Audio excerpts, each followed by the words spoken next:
मैं अभी सिखाने वाला हूँ परमेश्वर के सच्चे स्वभाव के बारे में। और ये सच में बहुत बहुत महत्वपूर्ण है। मैं जो भी सिखाता हूँ वो सच में बहुत महत्वपूर्ण है। कई बार सच में लोग संदेह करते हैं कि मेरा इसमें अर्थ क्या है, क्योंकि मैं अक्सर उन बातों को कहता हूँ, लेकिन मैं जो भी कहता हूँ मैं उसके अर्थ को जानकर ही कहता हूँ। शायद आप चकित हो जाएंगे कि मैंने कितना सीखा है जो हम यहाँ नहीं सिखाते, क्योंकि हम आपको सबसे महत्वपूर्ण बातों को ही सिखाते हैं। इसलिए मैं ये महसूस करता हूँ कि ये मुख्य चीज है जो परमेश्वर ने मुझे दिखाई है। और जैसे हम इसे आगे देखते जा रहे हैं, ये जो है, इसने सच में मेरे अंदर एक क्रांति लाई, क्योंकि मुझे इस तरह से सिखाया गया कि खास करके जो परमेश्वर है बहुत ही कठोर है और वो आपके व्यवहार के अनुसार प्रतिफल देता है। और मेरे पास में ऐसे बहुत से वचन थे जो इस बात के बारे में मुझे बताते थे, लेकिन फिर मैंने उन लोगों को सुनना शुरू किया जो सिखा रहे थे कि परमेश्वर भला परमेश्वर है। और परमेश्वर ऐसा नहीं जो आप पर बीमारी, रोग और गरीबी डालता है। परमेश्वर आपसे प्रेम करता है और वो परमेश्वर के प्रेम और उसकी भलाई के बारे में बता रहे थे, और इसके बारे में मेरे दिल में गवाही भी थी। लेकिन फिर भी मेरा जो सिर था वो इसी बात में पढ़ा था, और इन दोनों के बीच में मानो मतभेद था। मैं उससे मेल मिलाप नहीं कर सकता था, और मैं लोगों को सुनता था, लोगों को कहते सुनता, उनका नाम नहीं लूंगा, लेकिन मैं उन्हें ये कहते सुनता था जैसे कि परमेश्वर ने कोई बाढ़ नहीं भेजी कि पृथ्वी को नाश करे, लेकिन ये तो पृथ्वी की स्वाभाविक प्रतिक्रिया थी मनुष्य के पाप के विरुद्ध में, और ये तो स्वाभाविक प्रतिक्रिया है जहां पर मनुष्य के पाप ज्यादा हो जाते हैं। मैं जब इसे सुन रहा था, और मैं उस पॉइंट के साथ में सहमत हूं कि परमेश्वर आपके ऊपर दोष नहीं लगाता कि बस आपको मारते रहें, आपको चोट पहुंचाते रहें, लेकिन इस बात को दर्शाते हुए वो इस बात को कह रहे थे, वो इस तरह के वाक्य कह रहे थे कि परमेश्वर ने सब नहीं किया। लेकिन उसके बाद में मैंने वहां पर उत्पत्ति अध्याय, मैं सोचता हूं उत्पत्ति अध्याय 6 में लिखा है, प्रभु कहता है कि मैं हूं जो प्रभु जो बाढ़ लेकर आता है।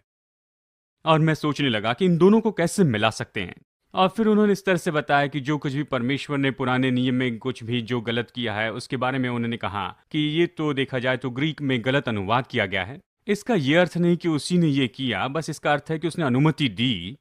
जबकि हम दूसरे वचन में देखते हैं कि परमेश्वर ने मिरियम के ऊपर में कोढ़ लाया, कोढ़ से उसे मारा। उसने हिजकिय्याह को मारा, मतलब हिजकिय्याह नहीं लेकिन वो उर्रिया है, उसने उसे कोढ़ से मारा जब वो भवन में प्रवेश किया। मैंने इन सारी अलग बातों को देखा और मैंने ये देखा कि वचन क्या कहता है। जो बहुत से पॉइंट्स बताए गए उसके साथ मैं सहमत होता हूं, लेकिन जिस तरह से वो वहां पर आए मैं उससे मेल नहीं खा सका। और मैंने प्रभु से प्रार्थना की, प्रभु इसका जवाब क्या है। और सच में एक बार मेरे पास में लीगल पैड पर मैंने सारी लिस्ट लिख ली। ये कागज की किताब थी पर्सनल कंप्यूटर आने के पहले, और मैंने अपने लीगल पैड पर ये सारी लिस्ट लिख ली। और मैं आपको बताना चाहता हूँ इसमें 50 तो वचन थे जो पूरी तरह से विपरीत दिख रहे थे जिसके बारे में मुझे सिखाया गया परमेश्वर की भलाई के बारे में। और हालांकि मेरी जो आत्मा है उसके साथ में मेल नहीं खा रही थी, तो इसलिए मैंने वहां पर इसके लिए पूरी लिस्ट बनाई। मैंने उसका अध्ययन किया, कहा परमेश्वर इसका जवाब क्या है, ये कैसे फिट होता है। और मानो ये ऐसे दिखाई देता था कि पुराने नियम का एक परमेश्वर है जो कि बहुत ही सटीक और बहुत ही कठोर व्यक्ति था, उसके बाद में नए नियम का प्रभु है जो कि दयालु था। और मैंने कहा जो सच्चा परमेश्वर है वही खड़ा हो जाए। खैर, जो भी बुजुर्ग हैं आपको याद होगा वो एक शो, जब मैं छोटा था ये शो था व्हाट्स माई लाइन।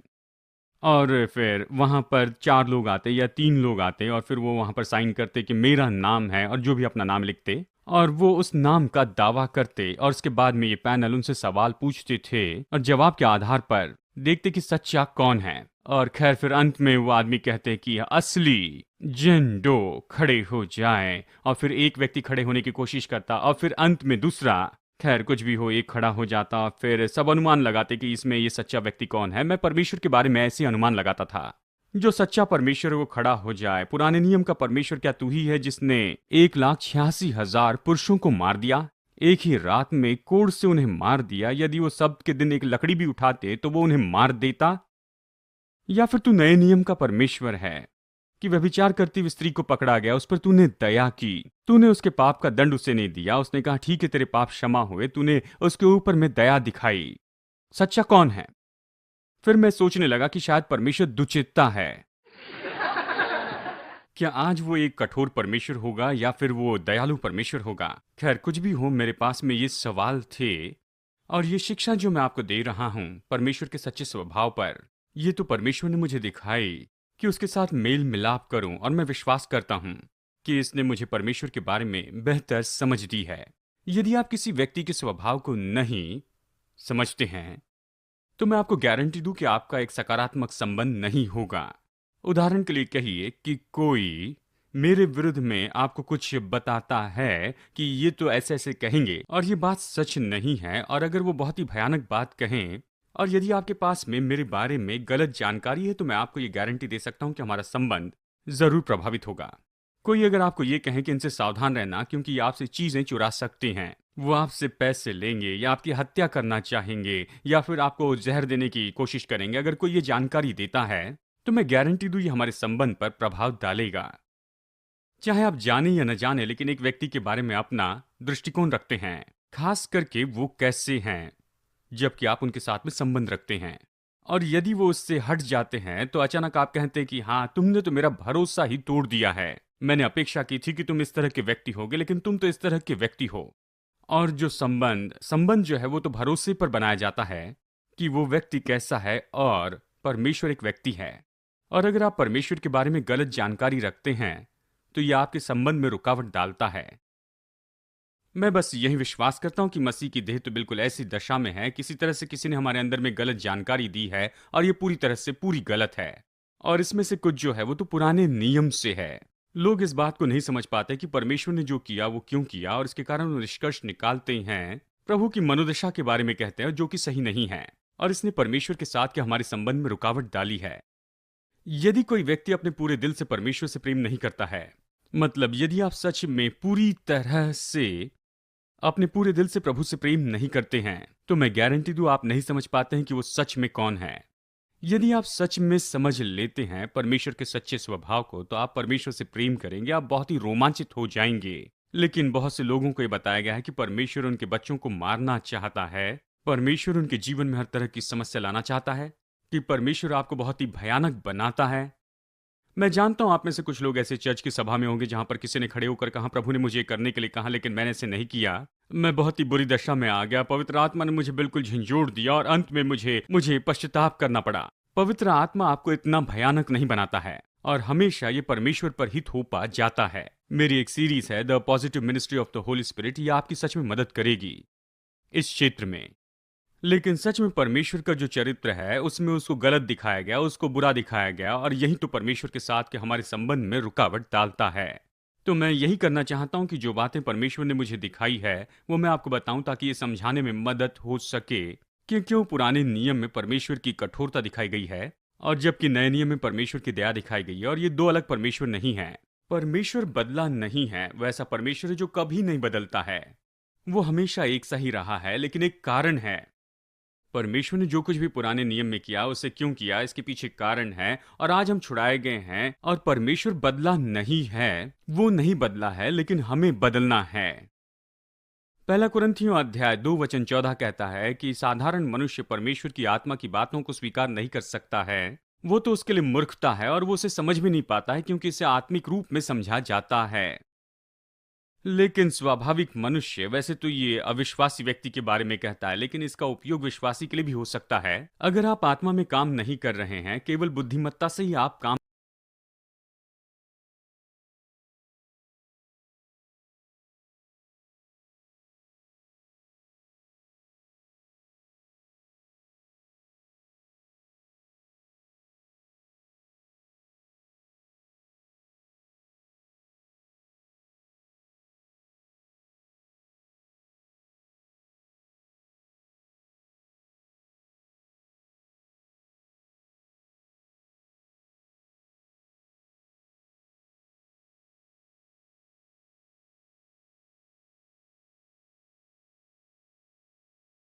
करते जाते हैं और पवित्र आत्मा की अगुवाई में नहीं चलते हैं, आप परमेश्वर की बातों को नहीं समझ पाते, उन्हें नहीं परख पाते। आपको नया जन्म पाना है, फिर पवित्र आत्मा को समर्पित हो जाना है और उसके निर्देश पालन करना है। दुख की बात है कि बहुत से लोग परमेश्वर को समझने की कोशिश कर रहे हैं अपने दिमाग से, दिल के बजाय।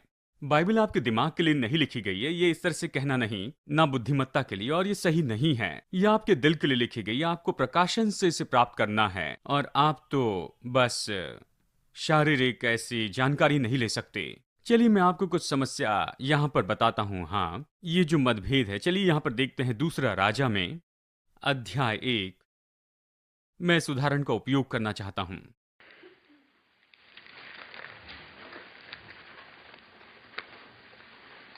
यदि आप पृष्ठभूमि नहीं जानते हैं तो यह राजा अहज्या के बारे में। और अहज्या राजा तो आहाब और यहजबेल का पुत्र था। आहाब और यहजबेल तो सबसे दुष्ट राजा थे आज तक के इस्राएल के पूरे इतिहास में। आहाब तो बिल्कुल भक्तिपूर्ण व्यक्ति नहीं था और उसकी पत्नी यहजबेल तो उससे भी बुरी थी। उन्होंने भयानक भयानक काम किए। उन्होंने परमेश्वर के भविष्यवक्ताओं को मारा। उन्होंने परमेश्वर की आराधना बंद करवा दी और बाल के भविष्यवक्ताओं को रखा। और एलिया उस समय परमेश्वर का भविष्यवक्ता था। और पहला राजा अध्याय 17 में वो राजा के सामने आकर कहता है कि 3.5 साल तक वर्षा नहीं होगी। मेरे कहे बिना 3.5 साल तक वर्षा नहीं होगी। और फिर उस अकाल के बिल्कुल अंत में बुलाता है। वो सारे इस्राएल को इकट्ठा करता है और ये कहता है कि जो परमेश्वर आग से उत्तर देगा वही सच्चा परमेश्वर होगा। और उसने बाल के भविष्यवक्ताओं को पहला मौका दिया और वो सारा दिन बिताने लगे, कोशिश करने लगे कि बाल आकाश से आग बरसाएं और बलिदान भस्म करे, लेकिन ऐसा नहीं हुआ। और अंत में उसने परमेश्वर की आग बुलाई और परमेश्वर की आग उतर आई और बलिदान और पत्थर सब कुछ उसने भस्म कर दिए। और उसने 850 भविष्यवक्ताओं को मारा, यानी बाल के 400 भविष्यवक्ता और आशेरा के 450 भविष्यवक्ताओं को मारा। और उसने उन सभी लोगों को उस दिन मारा और पूरा इस्राएल देश परमेश्वर की ओर फिर कर आया। खैर, कुछ भी हो, वो तो आहाब और यहजबेल के लिए बहुत ही मुश्किल हो गया। नाबात नाम के व्यक्ति को आहाब ने मारा क्योंकि उसकी दाख की बारी तो इसके महल के बिल्कुल बगल में थी। वो उसकी दाख की बारी चाहता था और नाबात उसे बेचना नहीं चाहता था और इसलिए आहाब आगे बढ़ता है। वैसे देखा जाए तो सच में यहजबेल ने सारे कदम उठाए थे। लोगों ने झूठ बोला कि इसने परमेश्वर की निंदा की और 2-3 ऐसे झूठे गवाह आ गए और इस तरह से उस पर पत्थरवा करके मार दिया गया। नेबात के मरने के बाद जाकर वो उसकी दाख की बारी ले लेता है तो वो उस दाख की बारी में पैदल घूमते रहता है। इस बात की सराहना करता है कि उसने उस व्यक्ति को मारने के द्वारा ये दाख की बारी हत्या ली है। और वो एक तरफ मुड़ता वहां पर एलिया था और एलिया उससे कहता है क्योंकि तूने ये सब कुछ किया है इसीलिए कुत्ते जो है वो तेरा खून उसी जगह पर चाटने वाले हैं जहां तूने नाबात को मारा था। और कुत्ते जezreel में यहजबेल का मांस खाने वाले हैं। और जानते हैं बिल्कुल इसी तरह से हुआ। आहाब युद्ध के लिए गया और युद्ध में वो बहुत ही जख्मी हो गया, वो मर गया और लोग उसके रथ को लेकर आए और वहां पर उसे धोए उस दाग की बारी में, उसी जगह पर जहां पर एलिया खड़ा था। उसने कहा था कि ये होगा और कुत्ते ने आकर चाटा, आहाब का खून चाटा। और ये यहजबेल की मृत्यु के पहले की बात है। और इसके बाद में यहजबेल खैर जेहू राजा बना और जब वो उस नगर में आया, यहजबेल तो पुरानी रानी थी। उसने खिड़की से अपना सिर बाहर निकाला और सामान्य रूप पर जेहू पर दोष लगाया। उसने कहा जेहू तुझे शांति नहीं मिलेगी क्योंकि तूने बलपूर्वक ये राज्य लिया है। और जेहू ने कहा परमेश्वर की ओर से कौन है। और खिड़की से खोजा ने अपना सिर निकाला, कहा कि मैं हूं। तो उसने कहा इसे खिड़की से नीचे फेंक दे। तो उन्होंने उस मीनार से उसे फेंक दिया और वो ऊपर से नीचे जमीन पर गिर पड़ी और उसे मार दिया और उसके ऊपर से अपना रथ ले गया ताकि उसे पूरी तरह खत्म कर दे। और वो भीतर जाकर बैठ गया और वो खाने लगा। और फिर उसने कहा खैर वो तो राजा की बेटी थी इसलिए हमें उसे दफनाना चाहिए। तो उसने सेवकों को बुलाकर आज्ञा दी कि तुम जाकर उसे दफना दो। और जब वो वहां पर गए तो केवल इतना ही बाकी था, उसकी खोपड़ी और उसके हाथ के जो पंजे और पैर के पंजे, और कुत्तों ने उसे बिल्कुल वैसे ही खाया था जैसे एलिया ने भविष्यवाणी की थी। खैर कुछ भी हो, ये तो एलिया था और ये अहज्या था। और जब अहज्या बीमार हो गया तो वो एलिया को ढूंढने के लिए नहीं गया उसकी सारी भविष्यवाणी के कारण। और फिर इसके बजाय उसने अपने दास को भेजा कि वो बाल ज़बूब के नबी के पास जाएं, अक्रोन के प्रभु के पास। तो फिर उन्होंने शुरू किया और जैसे अपेक्षा की गई थी उससे भी बहुत ही जल्दी लौट आए। और जब उसने उससे पूछा कि क्या हुआ तो उसने कहा एक मनुष्य हमसे मिला था और उसने कहा कि तुमने इस अन्य जाति के ईश्वर से पूछने के लिए भेजा है तो जीने के बजाय तुम मर जाओगे। तो फिर उसने पूछा वो मनुष्य कैसे था। तो उन्होंने कहा वो बाल वाला था और उसने कमर को बड़ा पट्टा बांधा हुआ था। तो उसने कहा ये तो टिशबी एलिया ही है। कुछ भी हो, एलिया का फैशन तो बहुत ही अच्छा था। मैंने इसके बारे में बहुत सी कमेंट्री पढ़ी और लोगों का मानना है कि एलिया की दाढ़ी तो कम से कम उसके घुटनों तक लंबी थी और वो बहुत ही बाल वाला व्यक्ति था और एक निश्चित तरह के कपड़े पहनता था। खैर जो भी हो, उन्होंने बताया तो उसने कहा ये तो तिशबी एलिया है, और फिर तो वो अपनी सेना को भेजता है कि वो एलिया को बंदी बनाकर लेकर आए। ये है दूसरा राजा अध्याय 1 वचन 8 में वो जवाब देते हुए कहता है, वो तो रोआर मनुष्य था, यानी बाल वाला मनुष्य था, और उसकी कमर में चमड़े का फेटा बांधे हुए था। तो उसने कहा कि वो तिशबी एलिया होगा। तब उसने उसके पास 50 सिपाहियों के प्रधान को उसके 50 सिपाहियों समेत भेजा। प्रधान ने उसके पास जाकर देखा कि वो पहाड़ की चोटी पर बैठा है, और उसने उससे कहा, हे परमेश्वर के भक्त, राजा ने कहा है कि तू उतर आ। तो एलिया ने उस 50 सिपाहियों के प्रधान से कहा, यदि मैं परमेश्वर का भक्त हूं तो आकाश से आग गिर कर तुझे और तेरे 50 समेत सबको भस्म कर डाले। तब आकाश से आग उतरी और उसे उसके 50 समेत भस्म कर दिया। मतलब ये बहुत सामर्थी है। हे परमेश्वर के जन, नीचे उतर। अगर मैं परमेश्वर का जन हूं तो आग नीचे उतर आएगी, तुझे भस्म कर देगी। बूम, परमेश्वर की आग उतर आई और 51 लोग जलकर भस्म हो गए। ये चमत्कारी और बहुत ही सामर्थी है। वचन 11, फिर राजा ने उसके पास 50 सिपाहियों के एक और प्रधान को 50 सिपाहियों समेत भेज दिया। प्रधान ने उससे कहा, हे परमेश्वर के भक्त, राजा ने कहा तू फुर्ती से उतर आ। एलिया ने उत्तर देकर उनसे कहा, यदि मैं परमेश्वर का भक्त हूं तो आकाश से आग गिर कर तुझे तेरे 50 समेत भस्म कर डाले। तब आकाश से परमेश्वर की आग उतरी और उससे उसके 50 समेत भस्म कर दिया। देखिए, कुछ लोग इसे सही करना चाहते, बताते हैं कि परमेश्वर भला है और वो लोगों से ऐसा व्यवहार नहीं करता। वो कहते हैं कि खैर ये तो ऐसा है, जानते हैं। एलिया अपने मनुष्य की शक्ति में इसे करने की कोशिश कर रहा था, लेकिन परमेश्वर ने इसे नहीं किया, या हो सकता है कि शैतान की सामर्थ ने इसे किया। लेकिन देखिए, यहां पर वचन 12 में कहता है कि परमेश्वर की आग उतर आई, वो स्वर्ग से उतर आई। ये देखिए, एलिया अपने मनुष्य की शक्ति में करने की कोशिश नहीं कर रहा था, और ना ही ये कोई शैतानी बात थी, लेकिन ये तो परमेश्वर की आग थी जो नीचे उतर आई। उसने मार दिया। कुल मिलाकर 102 लोगों को मारा, वो भस्म हो गए। और फिर ये कहता है उसने फिर से भेजा।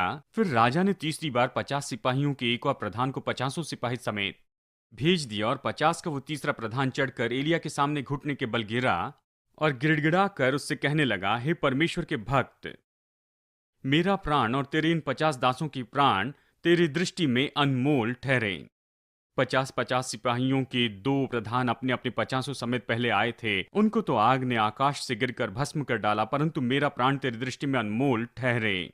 तब यहोवा के दूत ने एलिया से कहा कि उसके संग नीचे जा, उससे मत डर। तब एलिया उठकर उसके संग राजा के पास नीचे गया। यानी यह हमें इस तरह से बताता है कि प्रभु कैसा, अगर आप उसके लोगों को चुनौती देंगे तो वो मार देगा। उसने 102 लोगों को मार दिया। अब देखिए, अगर आप सावधान नहीं तो आप इससे पढ़ेंगे और इससे लेंगे, आप इससे लेंगे जो कि परमेश्वर को सही तरीके से दर्शाने वाला नहीं होगा।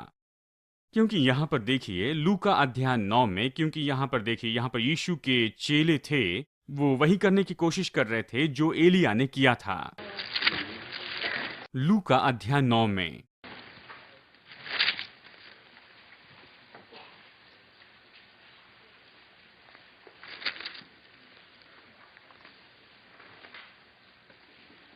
और वचन 52 इस तरह से कहता है, उसने अपने आगे दूत भेजे, वे सामरियों के एक गांव में गए कि उसके लिए जगह तैयार कर सकें। परंतु उन लोगों ने उसे उतरने न दिया, क्योंकि वो यरूशलेम की ओर जा रहा था। अब यहाँ पर क्या हो रहा है, इसे समझने के लिए आपको ये जानना होगा कि सामरी और यहूदी एक दूसरे से नफरत करते थे। ये तो वंश का और धार्मिक विरोध था।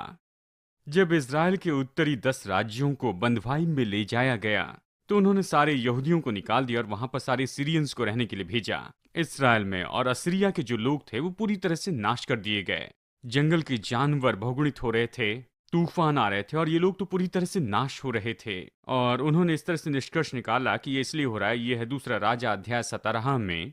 उन्होंने यही निष्कर्ष निकाला, ये इसीलिए क्योंकि वो इस्राएल के परमेश्वर के मार्गों को नहीं जानते हैं। तो फिर सीरिया के राजा ने कुछ लोगों को, याजकों को वापस भेजा और उन्हें बताया, और ये बातें बताई कि किस तरह से बलिदान चढ़ाएं, कैसे बलिदान चढ़ाएं और सब्त को मनाएं, और कैसे जमीन के ऊपर किसानी करे, 7वें दिन विश्राम दे। और उन्हें ऐसे ही किया। वो इस्राएली के रीति रिवाजों का पालन कर रहे थे, लेकिन फिर भी अपने अन्य जाति के ईश्वर की उपासना करते थे।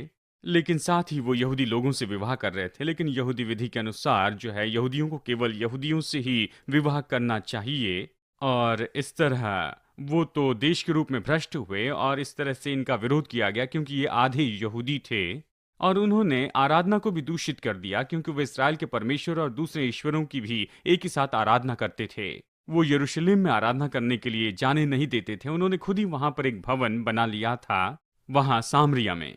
उन्होंने वहां पर एक भवन बना लिया था, वहीं पर आराधना करते थे। यानी वहां पर धार्मिक विरोध था और वंश का भी विरोध था। यहूदी और सामरी एक दूसरे से नफरत करते थे। लेकिन यीशु यूहन्ना अध्याय 4 में हम देखते हैं वो तो पहले सामरी नगर में जा चुका था और कुएं पर स्त्री से मिलता है और वो पूरे नगर को लेकर आई और पूरे सामरिया नगर ने इस बात को मान लिया कि यीशु ही वो मसीहा है। यानी यहाँ पर ये लोग, इन लोगों को जब उसने वहां पर सामरिया में भेजा था कि उसके लिए तैयारी करे, ये लोग जानते थे कि यीशु कौन था। इस समय के पहले ही उन्होंने उसे स्वीकार किया था। लेकिन ये कहता है कि उन्होंने उसे स्वीकार नहीं किया क्योंकि वो यरूशलेम की ओर जा रहा था। यानी दूसरे शब्दों में वो उसे स्वीकार कर रहे थे, लेकिन जब वो पर्व में जा रहा था और पर्व में आराधना कर रहा था और धार्मिक यहूदियों के साथ जुड़ रहा था, वो यरूशलेम में जा रहा था, इसीलिए सामरी लोगों ने बस बैर भाव के कारण उसका इनकार किया और उससे अपने नगर में रहने नहीं दिया। अब हमें इसे समझना होगा, ये यीशु का गंभीरता से इनकार किया गया। वो जानते थे कि ये यीशु कौन था, लेकिन फिर भी वो यहूदियों के साथ जुड़ रहा था, इसीलिए वो उसका पूरा इनकार किया। और जब उसके चेले ने इसे देखा, वचन 54, ये देखकर उसके चेले याकूब और यूहन्ना ने कहा, हे प्रभु, क्या तू चाहता है कि हम आज्ञा दे कि आकाश से आग गिरकर उन्हें भस्म कर दे जैसे एलिया के समय में हुआ था। हमने ये घटना अभी पढ़ी है दूसरा राजा अध्याय 1 में। और क्या आप जानते हैं, मैं विश्वास करता हूं लूका अध्याय 9 में यहाँ चेले तो सच में ज्यादा चाहते थे कि आकाश से वो आग गिराए, एलिया से भी ज्यादा चाहते थे। क्योंकि देखिए, जब वहां पर तीसरा सूबेदार आया, उसने उससे विनती की, कहा मैं तो अपना काम कर रहा हूं, तू मुझ पर दया कर। प्रभु के स्वर्गदूत ने उससे कहा, इसके साथ जा, तू मत डर। और प्रभु ने रक्षा की। क्या आप जानते हैं, उसे आग बुलवा कर उन लोगों को भस्म नहीं करवाना पड़ा। वो अपना काम कर रहे थे, वो उसका नुकसान करना नहीं चाहते थे। वो उसे बस राजा के सामने लाने वाले थे। तीसरे सरदार ने लाया और उसको कुछ भी नहीं हुआ। एलिया को यहाँ पर और कुछ नहीं करना पड़ा। लेकिन ये तो सच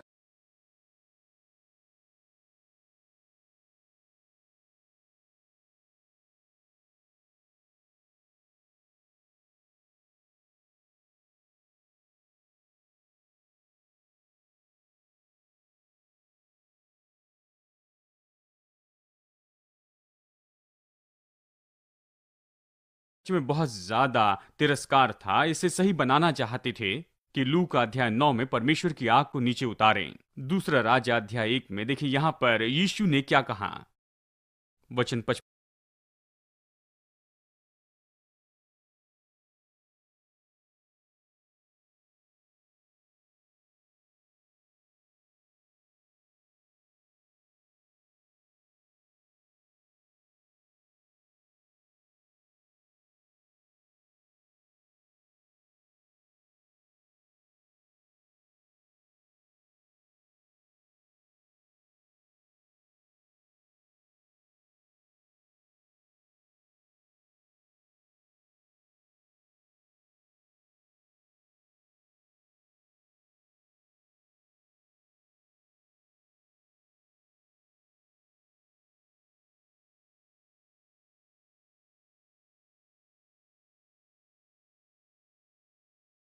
कहता है कि उसने मुड़कर उन्हें डांटा, तुम नहीं जानते हो कि तुम कैसी आत्मा के हो, क्योंकि मनुष्य का पुत्र लोगों के प्राण को नाश करने नहीं वरन बचाने के लिए आया है। और वे किसी और गांव में चले गए। यीशु ने अपने ही चेलों को डांटा क्योंकि वो कोशिश करना चाहते थे जो एलिय्याह ने पुराने नियम में किया था। ये तो मजबूत वाक्य है। और मैं ये भी कहूंगा कि अगर यीशु वहां पर होता अपने शारीरिक देह में, अपनी पृथ्वी पर की सेवकाई में, और एलिय्याह परमेश्वर की आग को उतारना चाहता था, तो यीशु ने शायद उसे भी डांटा होता। ये तो परमेश्वर के स्वभाव को प्रकट करना नहीं है, लेकिन फिर भी बताइए, क्या परमेश्वर ने इसे किया? हाँ, किया। लेकिन ये उसका असली स्वभाव नहीं है। और मैं बस इसीलिए कह रहा हूं क्योंकि देखिए, पुराने नियम में ऐसे बहुत से उदाहरण हैं जहां पर हम उसकी कठोरता को देखते हैं, परमेश्वर के क्रोध को देखते हैं। लेकिन नए नियम में यीशु जो है वो तो परमेश्वर को सबसे उत्तम तरीके से बताता है जो संसार ने कभी नहीं देखा होगा। इब्रानियों अध्याय 1 वचन 3 कहता है कि वो उसके व्यक्तित्व का बिल्कुल प्रकट रूप था। वो बिल्कुल सिद्ध ऐसा प्रतिनिधि है।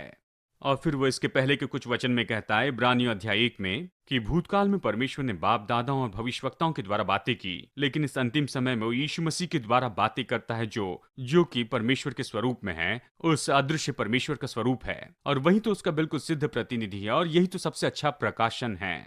और यीशु ने लोगों के ऊपर में दया प्रकट की। पुरानी वाचा में वो तो दोषी थे। यूहन्ना अध्याय 8 में हम देखते हैं कि शास्त्री और फरीसी एक स्त्री को उसके सामने में लेकर आए। वो स्त्री व्यभिचार करते हुए पकड़ी गई थी। यीशु के पास लाए और उसके सामने फेंक दिया, क्योंकि लेवी व्यवस्था अध्याय 18 के अनुसार यदि कोई व्यक्ति व्यभिचार करता है तो उन्हें पथरवाह करके मार देना है। उन्हें, उसे और व्यभिचार करने वाले दोनों व्यक्ति को मारना है। अगर आप नहीं मारे तो आप पर पथरवाह किया जाएगा। ये तो निश्चय ही ऐसी थे कि यहां पर शास्त्री और फरीसी ने सोचा कि यीशु को तब पकड़ लिया, क्योंकि देखिए उन्होंने यहां पर स्त्री को लाया था, उसके साथ में इन सारे गवाह को लाया था जिन्होंने उसे व्यक्तिगत रूप में पकड़ा था। ये मेरा खुद का दृष्टिकोण है, लेकिन मैं विश्वास करता हूं ये पूरा सेटअप था। हो सकता है कि कोई शास्त्री या फरीसी ही खुद उसके साथ शारीरिक संबंध रख रहा था और वो सब वहां पर देख रहे थे, क्योंकि वो केवल स्त्री को लेकर आ रहे थे। इसका मतलब ये सेटअप था, क्योंकि वहां पर स्त्री को ही लेकर आए, उस पुरुष को वहां पर नहीं लेकर आए, उसे व्यभिचार करते हुए पकड़ा गया। जैसे मैं जानता हूं उस पुरुष को भी लाना था, और उन्होंने उस पुरुष को नहीं लाया तो शायद वो उन्हीं में से एक होगा। वो केवल स्त्री को लेकर आए, क्योंकि स्त्री जो है वो उससे और ज्यादा दया बिनती करती थी, पुरुष से ज्यादा वो दया बिनती करती, और यीशु को वो फंसा लेते। एक तो वो स्त्री को जाने दे उस दया और अनुग्रह के कारण जिसके बारे में वो सिखा रहा है। अगर ऐसा करे तो पथरवाह करके उसे मार देंगे, और यदि वो व्यवस्था पर जोर दे, उसे दोषी ठहराए और उसकी हत्या कर दे, तो सारे लोग जो उसके पास में आए उसकी दया और अनुग्रह के शिक्षा के कारण वो दूर हो जाएंगे। तो उनकी सोच के अनुसार उन्होंने पकड़ लिया। वो फंस गया, अब बाहर नहीं जा सकता था। और अवश्य ही परमेश्वर की बुद्धि यानी परमेश्वर की मूर्खता तो मनुष्य की बुद्धि से भी उत्तम है। वो नीचे बैठकर रेत पर कुछ लिखने लगा।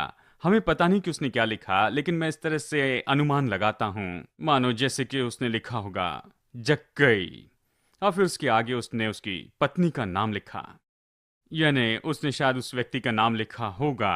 वो रेत में कुछ न कुछ लिख रहा था, और वो अपने ही विवेक के कारण दोषी ठहराए गए। वो तो कुछ लिख रहा था। उन्हें कायल करने के लिए पवित्र आत्मा ने इसका उपयोग किया। उसने कहा जिसने कभी कोई पाप नहीं किया वो पहला पत्थर मारे, और वो सब चले गए। और वहां पर केवल वो और वो स्त्री ही थी। उसने उसे सहमति नहीं दी। उसने कहा जा और फिर पाप मत करना। उसने उसे पाप कहा, लेकिन उसका न्याय करने के बजाय उसने उसके ऊपर दया की। क्या आप जानते हैं कि पुराने नियम की व्यवस्था के अनुसार ये गलत था? यानी देखिए इसमें कौन सा परमेश्वर का दिल है? यीशु के पास परमेश्वर का सच्चा मन था। वो परमेश्वर मनुष्य रूप में प्रकट हुआ। तो फिर परमेश्वर लोगों पर इतना कठोर क्यों था पुराने नियम में? यह ऐसा क्यों हुआ? चलिए इसके बारे में बताने के पहले मैं आपको एक उदाहरण बताना चाहता हूं। ये तो एक व्यक्तिगत उदाहरण है मेरे और मेरे कुछ घोड़ों के बारे में। देखिए कुछ लोगों ने मुझे ये 2 घोड़े दिए थे। उन्होंने पहले मुझे दिए थे वो पेरेंट्स, शायद उनके लिए सही शब्द नहीं होगा। खैर कुछ भी हो, ये जो 2 घोड़े थे ये मेरे पास के पहले 2 घोड़े की ही संतान थी।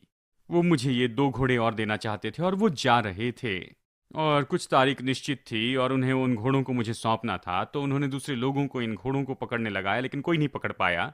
दोनों घोड़े अच्छे से दौड़ रहे थे। वो 2 साल के थे, और एक पर वो हॉल्टर था जो कि लगभग 1 साल पहले उस पर लगाया गया, और वो हॉल्टर इस घोड़े के मजल में बढ़ रहा था। इसलिए ये घोड़ा वो तो ऐसे ही बिल्कुल मरने पर था। इसे पकड़ना जरूरी था, और उन्हें जाना भी था।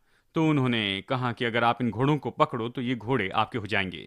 तो मैंने 2 काउबॉय को बुलाया कि वो मेरे लिए इन 2 घोड़ों को पकड़े। 2 वीकेंड पर उन्होंने कोशिश की, और दोनों हॉस्पिटल में भर्ती हो गए।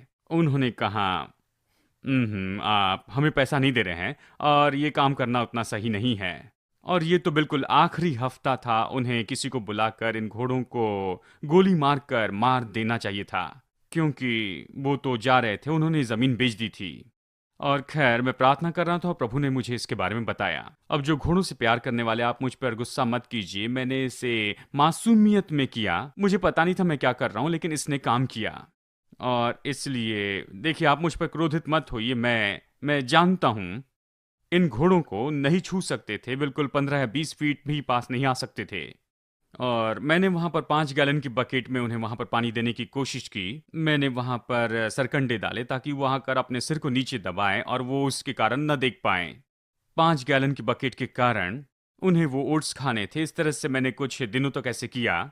फिर मैंने रस्सी लगाई 5 गैलन बकेट के आसपास में और उससे मैंने घास से ढाका और मैं लगभग 15-20 फीट की दूरी के ऊपर जाकर खड़ा हो गया। जैसे उसने नीचे सर झुकाया, मैंने रस्सी खींची और घोड़ों को बांध लिया।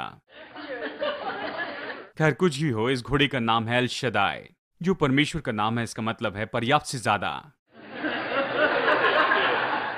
और जब मैंने इस घोड़े को पकड़ा, हालांकि उसका नाम था एल शदाई, लेकिन वो तो मानो दुष्टात्मा से ग्रसित था और उस समय वो तो बहुत गुस्से में आ गया। मतलब वो तो तुरंत ही वहां पर बड़ी तेजी से भागने लग गया और तेजी से गया वैम, और फिर वो रस्सी अकड़ गई। रस्सी कसते ही घोड़ा हवा में उड़ा और चारों पैर ऊपर थे और घोड़ा पीठ के बल नीचे गिर गया। मतलब ये तो कुछ अजीब है। ये रस्सी जो है, 2 दिन बाद घोड़े ने मुझे आते देखा, वो रस्सी के ऊपर में लेटा और वो रस्सी टूट गई। पता नहीं कैसे उसे संभाला, लेकिन कुछ भी हो, मैंने वहां पर बिल्कुल उसके बीच में कुछ गाड़ कर रखा था उस पास्चर में, और उसे मैंने रस्सी में लपेटा। खैर उसके बाद में वो घोड़ा दौड़ने लगा। जब वो पीठ के बल गिर गया, वो खड़ा हो गया और फिर उसके बाद में पूरी तरह से वो मानो बहुत गुस्से में आ गया। वो बस गोल गोल वहां पर चक्कर काटने लगा, बड़ी भयानक आवाज करने लगा, मुंह और नाक में से झाग निकालने लगा, मुंह से भी, और फिर पीछे तो जो कुछ भी था सब खाली कर रहा था। और मैं कहूं, ये तो सच में डराने वाला था। जेमी और मैं वहां पर खड़े थे और मैंने सोचा कि ये घोड़ा तो अभी अपने आप को मार देगा। मेरे हाथ में एक छोटा सा छुरा था और मैं उस रस्सी को काट कर उसे जाने देने वाला था, क्योंकि कुछ भी हो तो मरने ही वाला था। मैं वहां पर नहीं जा पाया। घोड़ा बहुत तेजी से गोल गोल घूम रहा था, मैं उसके पैरों के नीचे आ सकता था। तो बस हम वहां पर खड़े होकर देख रहे थे। 20 मिनट तक हमने उसे देखा और ये घोड़ा हर कोशिश की, और उसके बाद में उसने उस रस्सी को खींचा, जितनी ताकत लगती है सब लगा के खींचा। रस्सी की गांठ फिसल गई, उसका गला वहां पर दबने लगा, पीछे से सब कुछ निकल गया और वो फर्श पर गिर गया। तो मैं जाकर उस घोड़े के सिर के पास खड़ा हो गया। मैंने उसका वो हॉल्टर उठाया और फिर नया हॉल्टर उस पर रख दिया, इस 2 रेलरोड टायर्स के बीच में रखा और उसे कसा। और उसके बाद में जब वो घोड़ा खड़ा हुआ तो अच्छा हो गया, उस पर राइड कर सकते थे। लेकिन उस घोड़े को वहां से निकालने के पहले मुझे कुछ समय तक राह देखनी पड़ी। और जब मैंने उसे वहां पर बांध कर रखा था तो ये सच में नायलॉन की रस्सी थी। उसने अपना पैर वहां पर रख दिया और वो वहां पर रस्सी में फंस गया और उससे वो ऐसी जोर से घिसने लगा, उसकी हड्डी तक को उतर गया। मैंने सोचा शायद अब इसके कारण ये घोड़ा जो है ये तो सच में मर जाएगा। और फिर जो भी हुआ उसके लिए मुझे बहुत शोक हुआ। खैर उस घोड़े को हमने नहीं मारा, हमने उसे उठाया। हम उसे वहां पर बांध तक लेकर गए, वहां पर उसकी मदद की, उसके ऊपर सैडल लगाई। लगभग हफ्ते भर में हर दिन उससे मिलता रहा। मैंने इस घोड़े से बातें की, इस घोड़े के लिए गीत गाए, इसके लिए प्रार्थना की, अन्य भाषा में प्रार्थना की। कहा तुम मेरे बारे में गलत समझ बैठे, क्योंकि ये घोड़ा ये घोड़ा तो बस वहां पर घमंड से बिल्कुल खड़े रहता सिर उठाकर, क्योंकि ये अरबी घोड़ा था, बहुत सुंदर दिखने वाला घोड़ा था। और फिर वो अपना सिर ऊपर उठाता और मेरे ग्रेन पिकअप को देखता जो कि आधा मील दूरी से आ रही है। वो अपना सिर नीचे झुकाता और इस तरह से कांपने लगता। अगर वहां पर जाए तो बस वो घोड़ा खड़े रहता, इस तरह से कांपते रहता था, ऐसे मानो जैसे कि मुझसे बहुत ही डरता था, मुझसे भयभीत हुआ। और जानते हैं वो मुझसे क्यों डरता था? क्योंकि मैंने कुछ किया था। लेकिन ये दिखाने लगा कि मैं तो बहुत कठोर था, मैं तो भयानक था, मैं तो उसे मारने पर था। लेकिन सच्चाई तो यह है कि मैंने उसे बचाया, क्योंकि लोग उसे मारने वाले थे। जो मैंने किया, अगर मैंने उसे नहीं किया होता तो वो घोड़ा मार दिया जाता।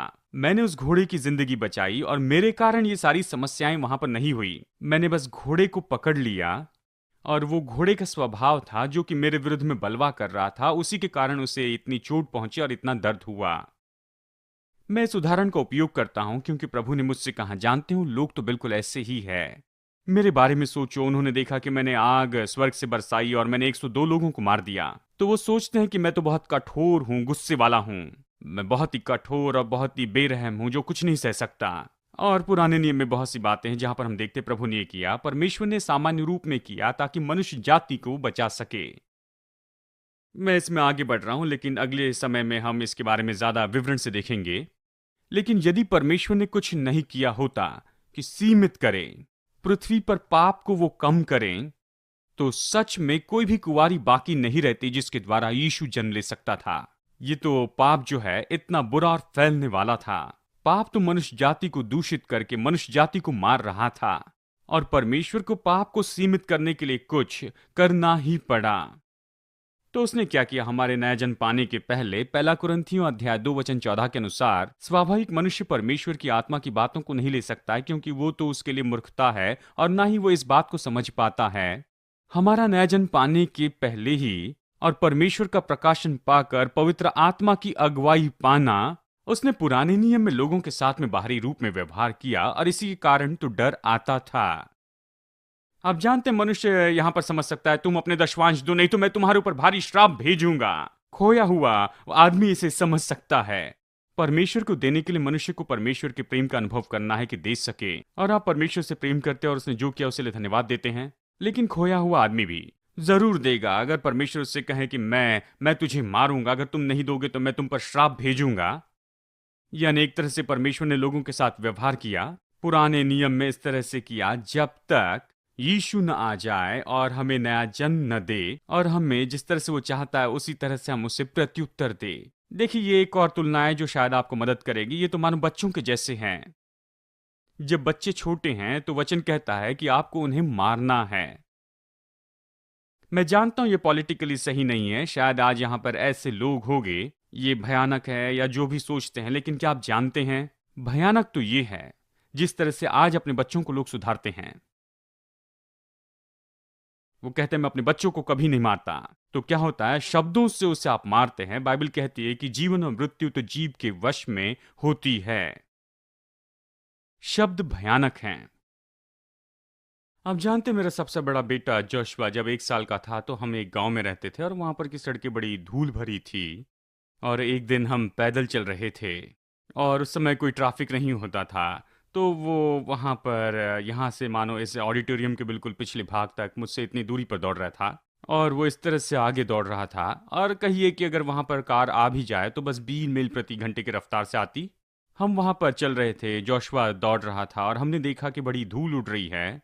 शायद कार वहाँ पर 60 मील प्रति घंटे की रफ्तार से आ रही थी, और वो इतनी तेजी से जा रहे थे कि जानते हैं, जोशुआ और ये कार मानो बिल्कुल इस जगह पर आपस में टकराने वाले थे। और जोशुआ तो बहुत ही छोटा सा लड़का था, बड़ी मुश्किल से वो चल पाता था, और सरकंडे बड़े थे, तो ये भी उसे नहीं देख पा रहा था। वो उस चौराहे पे बिल्कुल एक ही समय में आपस में टकराने वाले थे, और वो मार सकता था जोशुआ को। लेकिन क्योंकि हम उसे सुधार रहे थे, उसे सिखा रहे थे हाँ या नहीं, और उसने कहा, मैं तो दौड़कर उसे पकड़ नहीं पाया क्योंकि मेरे पास समय नहीं था। मैं जोर से चिल्लाया, जोशुआ रुको। और आप जानते हैं, हमने अपने बच्चों को ट्रेन किया, इसीलिए वो बिल्कुल वहां पर आवाज सुनते ही रुक गया, और वो कार आई और बस 1 या 2 फुट की दूरी से चली गई। हमने उसका जीवन बचाया क्योंकि हमने उसे सुधारा था। बहुत से लोग कहते हैं मैं कभी अपने बेटे को नहीं मारता हूं, तो आप शैतान को मौका दे रहे हैं कि वो अपनी आजादी से काम कर लें और अपना काम अपने तरीके से करें। मैं गारंटी देता हूं, केवल शारीरिक नहीं, भावनात्मक भी चोट पहुंचाता है। वचन कहता है कि समय पर ही अपने बेटे को ताड़ना दे। इसका मतलब है जल्दी ही, जबकि आशा है। अगर आप राह देख रहे हैं कि आपका बच्चा 2 या 3 साल का होगा, फिर उसका कारण बताएंगे, और मैं आपको बताऊं, इसके लिए तो सच में बहुत ही ज्यादा देरी हो चुकी है। खैर, कुछ भी मैं चाइल्ड ट्रेनिंग पर नहीं सिखा रहा हूं, मैं कह रहा हूं, मैं ये कह रहा हूं कि इसके पहले बच्चा कारण बनाना जान ले। आपको उन्हें ऐसा बनाना है कि वो बुराई का विरोध कर सके। आप ऐसा नहीं कर सकते कि 2 साल अपने शरीर की इच्छा के अनुसार जो चाहे वो करते चले जाएं। उन्हें ये समझना होगा कि वो तो निश्चय ही पापी हैं, और आप जाकर बच्चों को ऐसे नहीं मार सकते। उन्हें अपनी मर्जी से काम करने के लिए नहीं छोड़ सकते। आपको उन्हें सुधारना होगा। यदि आप 1 साल के बच्चे को ले और उससे कहें, यदि तुम ये खिलौना लेते हो अपनी बहन से, तो तुम खुद को शैतान को सौंप रहे हो। शैतान चोरी करने, घात करने और नाश करने आता है, और तुम खुद को शैतान को सौंप रहे हो। तुम दुष्टात्मा से ग्रसित हो सकते हो। तुम्हारे दोस्त तुम्हें पसंद नहीं करेंगे, तुम्हें कभी अच्छी नौकरी नहीं मिल पाएगी, और जब तुम्हारी शादी होगी तुम उस शादी को बनाकर नहीं रख सकोगे क्योंकि तुम तो विश्वास योग्य नहीं। अगर आप 1 साल के बच्चे को ये सब कुछ सिखाने लगे, ये समझने की उनमें क्षमता नहीं है, लेकिन क्या जानते हैं 1 साल का बच्चा क्या समझ सकता है? यदि तुमने वो खिलौना फिर से लिया तो तुम्हें पिटाई पड़ेगी। शायद वो ये न जाने कि परमेश्वर है या शैतान है, स्वर्ग या नर्क है न जाने। और अगली बार जब कभी कुछ छीनने का या वहां पर चुराने का मौका मिले तो उसे नहीं कहेंगे, क्योंकि वो जानते हैं कि पिटाई पड़ने वाली है, इसलिए वो शैतान का सामना करेंगे। यानी आप एक साथ उनको दंड दे सकते हैं, और बच्चा आत्मिक चीज को समझने के पहले इस बात को समझ ले कि उसे शैतान का सामना करना है और प्रभु को समर्पित होना है। ये कुछ समय की बात है। आप ये अपेक्षा नहीं कर सकते कि आपका बच्चा 40 साल का होगा फिर वो सोचेगा क्या मेरे पिताजी मुझे पीटेंगे। ये इसके बारे में नहीं है। लेकिन इसके पहले कि वो इस तरह की समझ पाए, आप दंड को इस तरह से उपयोग करते जाते हैं कि उनकी मदद कर सके। और मैं निश्चित जानता हूं आपके माता पिता ने आपसे ये कहा होगा, उन्होंने जरूर ये कहा होगा कि देखो बेटा, तुम्हें मारने से तुमसे ज्यादा तो दर्द मुझे होता है। और हमेशा आपने सोचा निश्चय ही जरूर, यदि आप इसे सही तरीके से करें तो इससे बच्चे की मदद होगी। आप उन्हें अपना गुस्सा निकालने के लिए नहीं मारते हैं, मतलब तो आप उनकी मदद कर रहे हैं। खैर कुछ भी हो, मैं बस यही कहना चाहता हूं कि एक तरीके से ये तो पुराने नियम की व्यवस्था थी।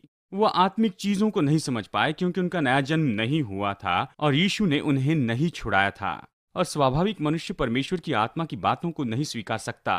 तो कैसे हम उन पुराने नियम के संतों को देखें जिनके पास में आत्मिक दृष्टिकोण नहीं था और न समझ थी कि शैतान का वो सामना कर सके।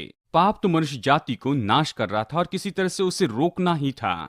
और वो नया जन्म भी नहीं पा सकते थे कि अंदर से वो किसी तरह की प्रेरणा पाए। तो उन्हें कैसे रोक सकते हैं? बहुत ही सरल है। तुम ये करोगे तो मैं तुम्हें मार दूंगा, मैं ये सब कुछ तुम्हारे ऊपर लाद दूंगा। और बच्चे को भी हम इसी तरह से सुधारते हैं। सच में हमें पसंद नहीं कि हम अपने हाथ को उठाकर अपने बच्चे को मारें, लेकिन एक तरीके से आपको ये करना होगा। आपको उन्हें अनुशासित करना होगा, कारण बताना होगा कि ये करना है, और थोड़ा सा दर्द होगा और उससे बहुत बड़ा लाभ होगा ही। मैं बहुत ही व्यस्त शहर की सड़कों पर बड़ा हूँ, और जब मैं छोटा था मेरे पिताजी अक्सर बीमार रहते थे। मेरी माँ ही मुझे सुधारा करती थी, और मैं 12 साल का हुआ तब पिताजी चल बसे। और परिणाम स्वरूप मैं तो केवल अपनी माँ से डरता था। और मेरी माँ तो मुझे बहुत ज्यादा डराती थी और मेरी अच्छी पिटाई करती थी। केवल थोड़ा सा ही नहीं मारती थी, अच्छे से पिटाई करती थी। और सच में मेरी बहुत ज्यादा पिटाई करती थी। और मैं कहूं कि अभी मैं 62 साल का हूं, और अभी भी अगर मुझे सड़क पार करनी है तो मैं दोनों तरफ देखता हूं। 2 बार देखता हूं, 2 या 3 बार देखता हूं। उसने अपनी बात मुझे सिखाई और इससे मेरी जिंदगी बची है। अब मैं 62 साल का हूं, और मैं इसे अभी इसलिए नहीं करता हूं क्योंकि मैं अपनी माँ से डरता हूं। मेरी माँ तो 2009 में चल बसी। मैं अपनी माँ से अभी नहीं डर रहा हूं, यानी ये मेरी प्रेरणा नहीं है। लेकिन मार्ग में इसी से ये शुरू हुआ और ये मेरी आदत बनी। और आज मैं इसलिए करता हूं क्योंकि मैं बड़ी बात को समझता हूं, क्योंकि मैं नहीं चाहता कि कोई कार आकर टकराए। लेकिन ये महत्वपूर्ण है कि हम कम उम्र में ही इन बातों को सीखें। कहीं अगर मेरी 20 साल की उम्र तक वो रुकती कि वो मुझे समझा सके, तो शायद 20 साल की उम्र तक मैं जीता भी नहीं। उस सड़क पर बहुत से मौके थे कि अक्सर मुझे कार कुचल कर चली जाए। यानी सच में इसने मेरे जीवन को बचाया। बिल्कुल इसी तरह से व्यवस्था कभी सबसे उत्तम नहीं थी। वो 2000 साल तक रुका कि वो सच्ची व्यवस्था दे। यदि ये सच में परमेश्वर का स्वभाव होता कि वो क्रोधित होकर ये सब कुछ करता, लोगों पर पाप का दोष लगाता, तो आदम और हवा के साथ उसने क्यों नहीं किया? उसने कैन और हाबिल के साथ में ऐसा क्यों नहीं किया? अगले पाठ में हम कैन और हाबिल के बारे में चर्चा करने वाले हैं। लेकिन परमेश्वर ने लोगों के ऊपर में दया की पहले 2000 साल तक, जब तक कि व्यवस्था न आए। लेकिन जब व्यवस्था आई तो वो लोगों के पापों को लोगों पर रखने लगा। पाप के लिए वो लोगों को दोषी मानने लगा। इसलिए नहीं कि वो ऐसे ही होना चाहता था, वो तो वैसे होना चाहता था जो पहले 2000 साल तक रहा। वो दया में काम करना चाहता था। अब्राहम ऐसा था जिसने अपने ही रिश्तेदार बहन से शादी की थी। लय व्यवस्था अध्याय 18 के अनुसार अगर आप ऐसे रिश्तेदार से शादी करते हैं तो मृत्युदंड दिया जाता था। यदि उन्हें मृत्युदंड न दें तो तुम्हें मृत्युदंड मिलता। ये तो घृणित बात थी कि अपने रिश्ते में बहन के साथ में शादी करे, और अब्राहम ने अपने ऐसे रिश्तेदार बहन के साथ में शादी की और परमेश्वर ने कुछ नहीं कहा। सच तो ये है, परमेश्वर ने अब्राहम को परमेश्वर का मित्र कहा। नए नियम आने तक ये केवल एक ही व्यक्ति था जिसे परमेश्वर का मित्र कहा गया, अब्राहम। तो तैयार था कि कोई और पुरुष उसकी पत्नी को ले और उसके साथ व्यभिचार करे, और उसने झूठ भी कहा था। कहा ये मेरी बहन है। खैर, रिश्ते में बहन थी, लेकिन ये तो पूरी बात सही नहीं थी। उसने इस बात को नहीं माना कि वो तो उसकी पत्नी है। केवल एक बार नहीं, उसने 2 बार इसे किया। इब्राहिम तो सबसे अच्छा व्यक्ति या सबसे पवित्र व्यक्ति नहीं था, लेकिन फिर भी परमेश्वर ने उसका उपयोग किया कि पूरे यहूदी लोगों की शुरुआत करें। उससे आशीष दी, और उसने राजाओं को डांटा जो कि अब्राहम से भी ज्यादा ईमानदारी से काम कर रहे थे। उन्होंने तो इसे अनजाने में किया। अब्राहम ने झूठ बोला था, और परमेश्वर ने अब्राहम को नहीं लेकिन उन्हें डांटा, क्योंकि परमेश्वर व्यवस्था के अनुसार लोगों से व्यवहार नहीं कर रहा था। लेकिन फिर बाद में जब व्यवस्था आई, मैं आपको गारंटी देता हूं, अब्राहम ने जो किया उन सभी बातों के लिए परमेश्वर लोगों को दंड देने लगा। देखिए, फर्क था। और अब हम तो व्यवस्था के अधीन नहीं रहे हैं। बहुत से वचन हैं, और मैं आपको ऐसे बहुत से वचन बताऊंगा और इन बातों के बारे में समझाऊंगा। लेकिन कुछ भी हो, आदम और हवा के पतन के बाद में 6000 साल बीत चुके हैं। पहले 2000 साल में परमेश्वर ने दया में काम किया, और अब्राहम जैसे लोगों को वो थामे रहा और उन्हें आशीष दी। यदि वो व्यवस्था में होते तो उन्हें मार दिया जाता। याकूब ऐसा व्यक्ति था जिसने दोनों बहनों से शादी की, रेचेल से और लिया से। उसने दोनों बहनों से शादी की। लय व्यवस्था 18 के अनुसार ये तो घृणित बात है, उसे मारना था। लेकिन वो तो स्वर्गदूत से लड़ता है और जयवंत होता है। परमेश्वर लोगों के पापों को नहीं गिन रहा था, वो मनुष्य से व्यवहार कर रहा था दया में और अनुग्रह में। लेकिन जब व्यवस्था दी गई, यदि कोई सब्त के दिन लाठी भी उठाता तो प्रभु ने मारता। और जो कुछ भी करना है, अगर उसे करने में चूक जाते तो परमेश्वर का क्रोध आता और वो दंड देता। यानी पहले कि 2000 साल पहले उसने मासूमियत में लोगों से व्यवहार किया, उसके बाद में 2000 साल तक व्यवस्था के अनुसार, और फिर अंतिम 2000 साल में कलीसिया को तो व्यवस्था से आजाद होकर चलना था, दोष और हीन भावना से आजाद होकर चलना था। इस सारे नियम और सारी विधियों से कलीसिया को जाना जाता है कि हम इससे छुड़ाए गए हैं। और यदि हम व्यवस्था के अंदर होते तो हम इसी दोष और हीन भावना में आते, जबकि हमें नहीं होना चाहिए। यानी इन 6000 साल के समय में हम देखते हैं कि केवल 4000 साल परमेश्वर दया और अनुग्रह से लोगों के साथ में काम कर रहा है। 2000 साल तक उसने लोगों से व्यवहार किया उनके पापों के अनुसार। इसके लिए हालांकि एक कारण है, लेकिन सरल शब्दों में कहें तो इसके लिए कारण यही था कि पाप जो है वो बहुत बुरी तरह से बढ़ रहा था। ये मनुष्य जाति को नाश कर रहा था, और परमेश्वर को कुछ न कुछ करना पड़ा ताकि वो पाप को वहीं पर रोक सकें, जब तक यीशु आकर हमें छुड़ा न ले। और व्यवस्था उसी ने उसे रोका, और इसके कारण लोगों ने ज्यादा पाप नहीं किए। और मैं सोचता हूँ मत्ती अध्याय 24 में शायद यीशु ने इस तरह से कहा कि जैसे कि नूह के दिनों में पाप बढ़ गया था, वैसे ही अंतिम दिनों में ऐसा ही होगा, मनुष्य के पुत्र के अंतिम दिनों में। और नूह के दिनों में लोग तो बहुत ही भयानक पाप के जीवन में जी रहे थे। और फिर बस नूह के दिनों के बाद में ही, शायद इसके लिए ज्यादा समय नहीं हुआ, लेकिन बस वहां पर व्यवस्था ही। जानते हैं कि इन 4000 साल में देखिए, ये पृथ्वी तो बिल्कुल उतनी ही बुरी होती जा रही है जैसे कि नूह के दिनों में बुरी हो गई थी। यानी 2000 साल में ये तो बहुत ही बुरी और बदतर दशा में पहुंच गई और पाप में चली गई, और यहां तक कि मनुष्य जाति इन 4000 सालों में अब तक वहां पहुंची है। जानते हैं फर्क क्या था? व्यवस्था, परमेश्वर का भय और परमेश्वर का क्रोध उंडेला गया, और इसके कारण निश्चय ही रुकावट हुई पाप के परिणाम में। लेकिन इसके साइड इफेक्ट हुए। जैसे आप ये कमर्शियल्स देखते हैं टेलीविजन पर, जो कहते हैं अगर सिर दर्द है ये दवाई लेना, और फिर नीचे बारीक अक्षर में लिखा होता है अगर आप ये दवाई लेते हैं तो इससे शायद आप मर भी सकते हैं। और दूसरी बातें वहां पर लिखते हैं। आप सोचते हैं मेरे प्रभु मुझे सिर दर्द वापस दे दे, कौन इसके ये सारे साइड इफेक्ट लेना चाहेगा? हाँ, व्यवस्था के भी साइड इफेक्ट हुए। इसने पाप को निश्चय रोका, लेकिन इसने पाप को जीवित भी कर दिया।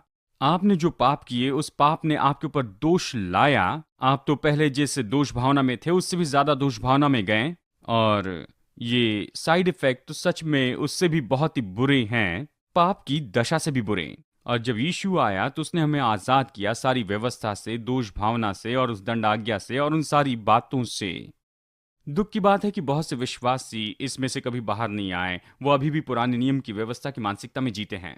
यानी पुराने नियम की व्यवस्था तो परमेश्वर के बारे में गलत चित्र देती है। अगर आप व्यवस्था को समझते हैं तो व्यवस्था तो सच में अच्छी है, क्योंकि इसने पाप जो है उससे रोक कर रखा।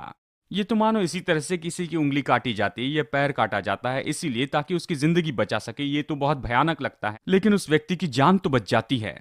ये काम तो बहुत ही जरूरी है, लेकिन ये उस व्यक्ति को मरते हुए देखने से तो बेहतर है। इसके बजाय कि पूरी मनुष्य जाति को पूरी तरह से दूषित होते हुए देखें, जहां पर कोई भी छुटकारा नहीं हो सकता, कोई भी कुंवारी वहां पर यीशु के जन्म के लिए नहीं होती थी, इसलिए व्यवस्था दी गई। ये मानो जैसे कुछ काट देना है। ये तो बहुत ही भयानक थी और व्यवस्था तो अच्छी नहीं थी। ये अपने आप में ऊपरी तौर पर बिल्कुल अच्छी थी, लेकिन व्यवस्था ने दोष भावना, हीन भावना, मृत्यु लाई, भ्रष्टता लाई। मैं इसके बारे में आपको कुछ और वचन बताना चाहूंगा। ये बहुत से लोगों के लिए प्रकाशन होगा, वो व्यवस्था को नहीं समझते हैं। ये एक अच्छा काम करती है कि ये पाप को रोक कर रखती है, लेकिन इसने पाप को जीवित किया। पाप के लिए जो अभिलाषा है वो बढ़ा कर रखा। इसने आपकी दोष भावना, हीन भावना को बढ़ा कर रख दिया। इसने लोगों को परमेश्वर से दूर किया। परमेश्वर की ओर लाने के बजाय बहुत सी नकारात्मक बातें हैं। इसके बहुत से परिणाम हुए और परमेश्वर की स्तुति हो। हमें इससे आजाद होना है, वचन का विभाजन करना है।